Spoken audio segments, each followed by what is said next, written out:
Banyak yang udah bekerja lama sulit untuk mencapai tujuan, mencapai impian. Tapi kita nggak sadar diri, kita nggak mau berubah. Kenapa? Karena takut halangan, tantangan, dan rintangan.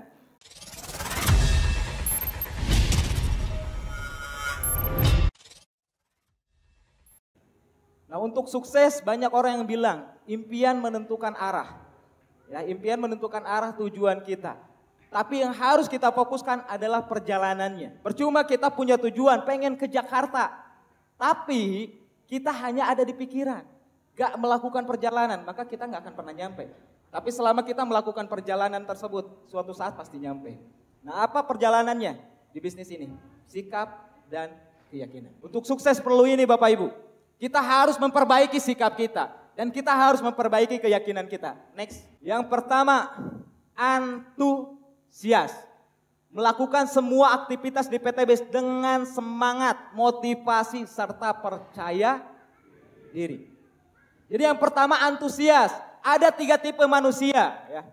Ketika disapa, yang pertama itu orang yang di bawah rata-rata.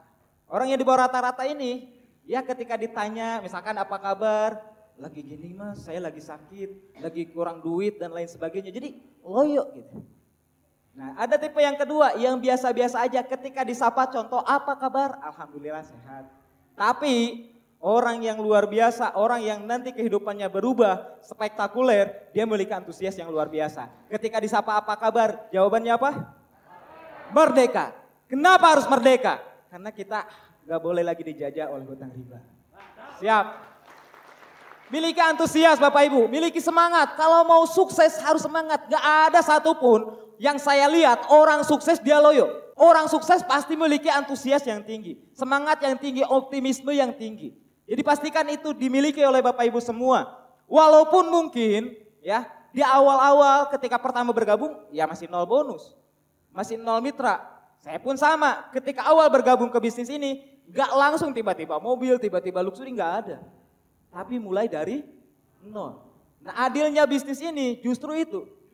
Ketika saya dulu bekerja ya karena gak punya orang dalam, ya lama bekerja 2 tahun gak naik-naik pangkat. Ya orang yang mau naik pangkat kan perlu waktu lama, betul nggak? Kerja keras yang hebat-hebat, ya yang luar biasa.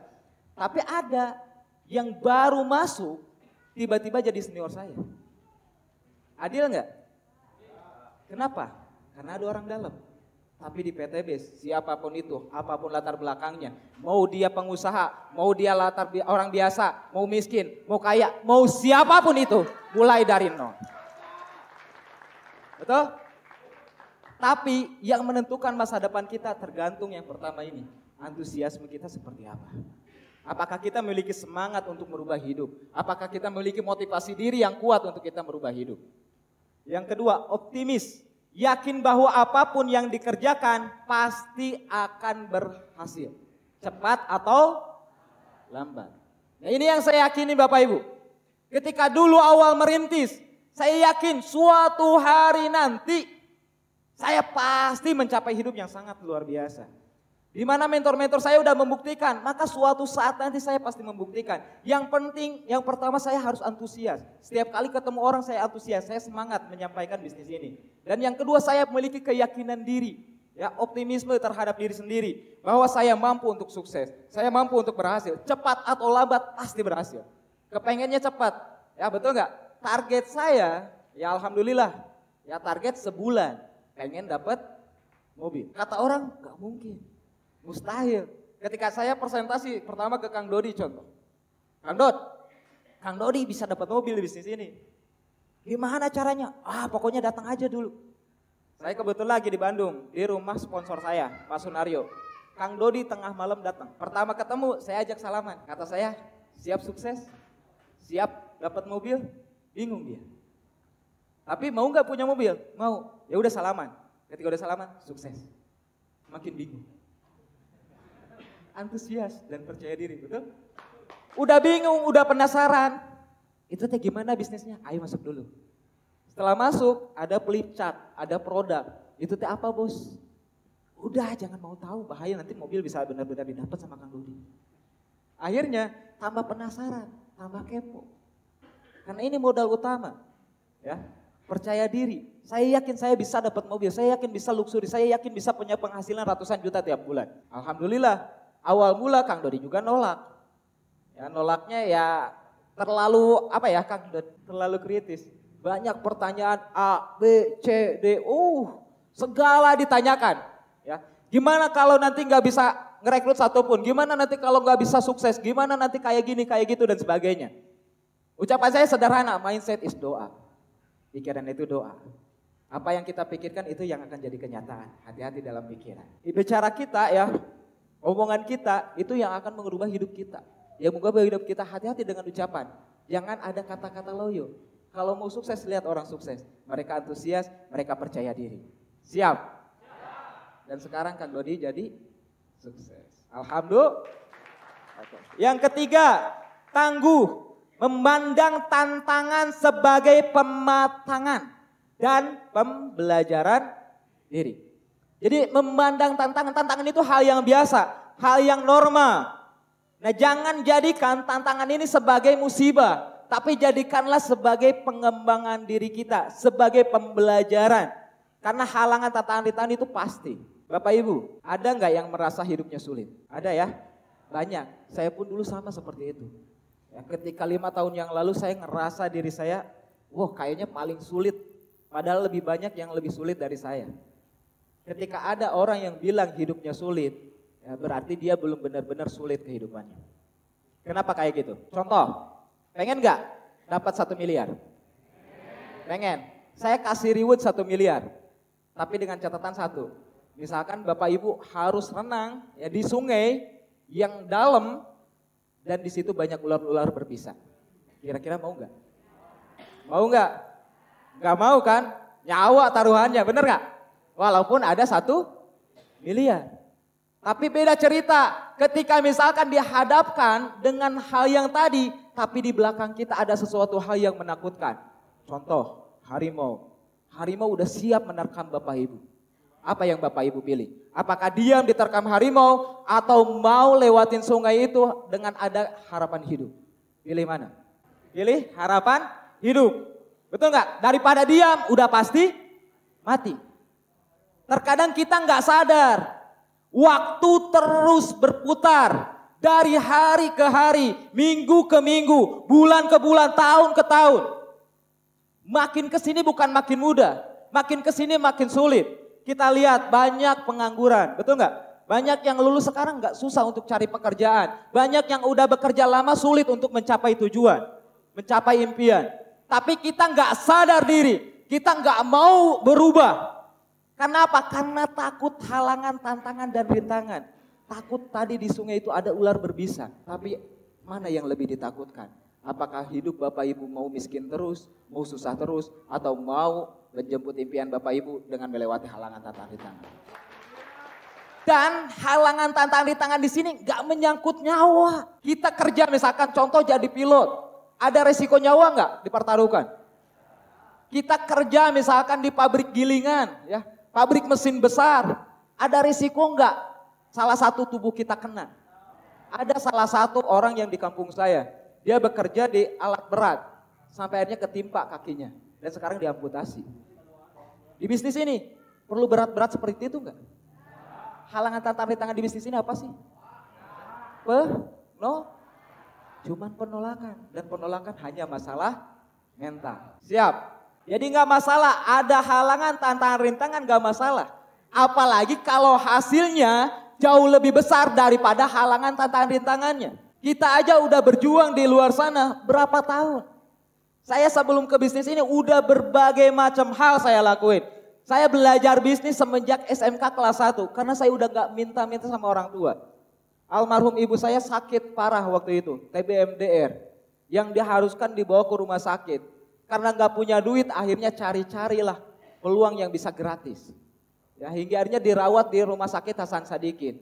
Dan waktu itu bulan puasa Bapak Ibu. Bulan puasa meninggalkan saya dan 2 adik. Orang tua saya, ya bapak saya merawat ibu saya di rumah sakit Hasan Sadikin di Bandung. Dan saya cuma dikasih bekal 20.000 buat bertahan hidup selama bulan puasa. Kebayang gak? Dari situ saya belajar, berarti saya udah gak bisa ngandelin orang tua. Saya harus berdikari, berdiri di kaki sendiri. Saya harus berjuang. Dan saya berjuang dari usia 16 tahun sampai usia 21 tahun. Tidak kunjung berubah. Pernah bekerja, pernah jualan, apapun dilakuin, apapun dijual. Yang penting bisa merubah hidup. Tapi ternyata malah kandas Bapak Ibu. Malah sempat punya utang dan lain sebagainya. Nah, ketika saya melihat bisnis ini. Dan halangan tantangan di tangannya sederhana. Modal murah 2,6 juta. Itu pun dapat produk, bukan uang cuma-cuma. Kita bisa jalankan bisnisnya, potensinya besar. Dengan halangan tantangan di tangan yang cuma penolakan.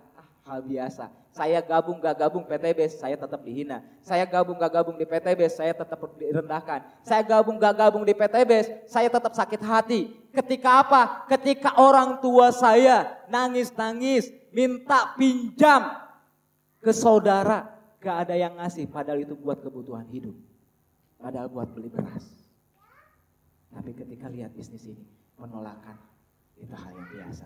Ketika saya mampu melewati itu, saya terus presentasikan bisnis ini, maka kehidupan saya pasti berubah luar biasa. Dan itu yang merubah hidup saya.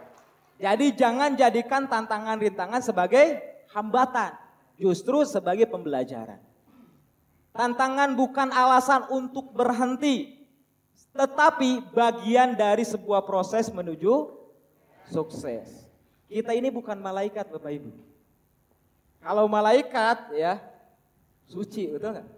Kalau misalkan kita diterima terus, presentasi diterima ya, ngomong apapun diterima. Berarti kita malaikat tuh. Ya enggak? Kita ini bukan malaikat, kita ini masih manusia.